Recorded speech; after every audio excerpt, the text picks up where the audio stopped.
Welcome back to DigiGalaxy everyone, and in today's video we're going to talk about Jesmon and his lore in the Digimon universe as well as the TCG.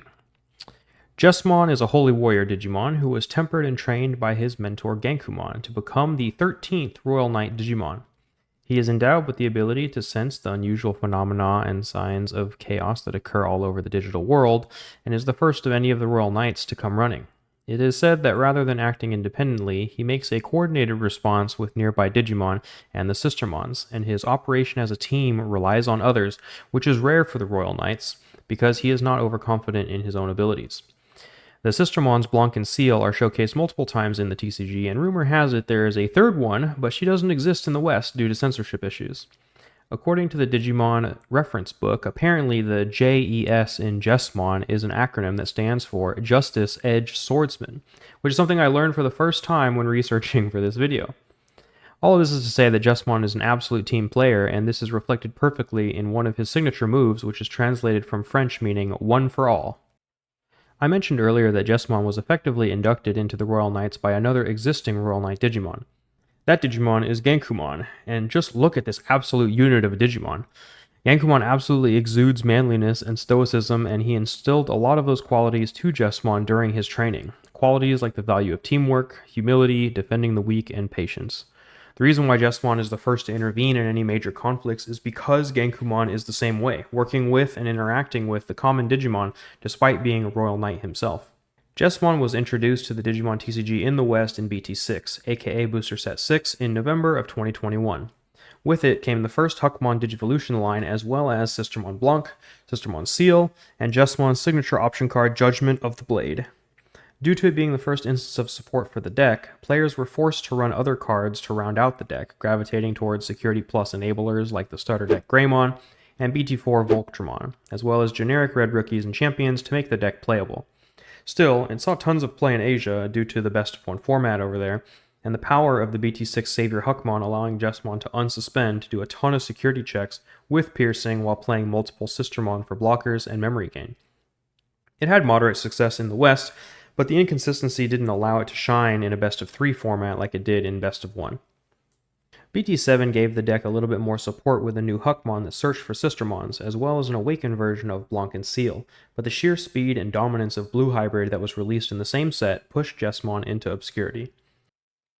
That all would change in October of 2022 when Jesmon received an entire starter deck adding a whole new Jesmon line and more searchable consistency with the new option card From Master to Disciple, which would take the crown as the search option without equal for an entire year until the training cards came out in BT14 in 2023. It also added a new Sistermon Blanc and Ciel that both had searchability, greatly improving the deck's consistency. The new starter deck Jesmon was also a much stronger version of BT6 Jesmon, allowing you to blitz when digivolving and exchanging the piercing for security attack +1. Both versions of Jesmon up to this point were limited, however, by the fact that they required the Sistermons to be played from your hand. This greatly limited the amount of recursion the deck had, since the only way it could access the Sistermons from trash were the starter deck SaviorHuckmon Inheritable, or the starter deck Gankoomon, which saw very little play. With BT10 came another power boost, and the ability to truly combo off with the introduction of a new Sistermon Ciel that on play allowed you to digivolve one of your Digimon into a Royal Knight trait Digimon from your hand, although you still had to pay the full cost. Combined with the new Jesmon X that was able to play any Sistermon from hand or trash, you had the ability to move a SaviorHuckmon out of raising on an empty field and end on a board of 4 Digimon that were incredibly hard to remove, while also gaining a ton of DP and protection from the new Gankoomon X combined with the secret rare Jesmon GX on top of doing 4 security checks to your opponent. However, this new playstyle further cemented Jesmon as a burst combo deck that didn't have an effective way to fight for the board, and quickly fell behind if you couldn't assemble the full combo quickly. You also were paying sometimes up to 9 memory in order to make this kind of play happen, which gave your opponent a window to clear your field, and if they did, it was usually lights out for you. It was made very clear that this is the kind of deck that Bandai wanted Jesmon to be, and they had a clear plan to enable that strategy going forward into the future, as the BT13 support gave another full Jesmon line that allowed you to quickly evolve for reduced cost whenever a Sistermon was played. After receiving their BT13 support in July of 2023, Jesmon would go without any direct support until Special Booster 2.5 in February of 2025. This set took the idea of Jesmon as a burst combo deck and doubled down on that playstyle with another full Jesmon line, except the BaoHuckmon now allowed you to reduce the play cost of a Sistermon or Gankoomon, and the SaviorHuckmon lets you evolve into Jesmon for free by suspending another one of your Digimon at the end of your turn. It was made even more obvious with the new Gankoomon allowing you to reduce his own play cost by 4 if you control a Huckmon or a Sistermon. Combined with the BaoHuck main effect, you could slam down Gankoomon from your hand for a total cost of 6, and on play, he allowed you to digivolve any of your Digimon from hand or trash for a cost of 0. You essentially were doing the BT10 combo, but now for much less memory and with increased board protection, as the Gankoomon X in the set gives all your Digimon reboot, blocker, and protection from Digimon effects until the end of your opponent's turn. For the first time, the big Jesmon board now had access to board-wide Digimon immunity, and not just DP buffs, further rewarding players who committed to this combo style of play. The new Sistermon Ciel Awakened also was incredibly strong, allowing you to evolve from the trash whenever you played a Digimon, and freezing one of your opponent's Digimon or Tamers until the end of their turn.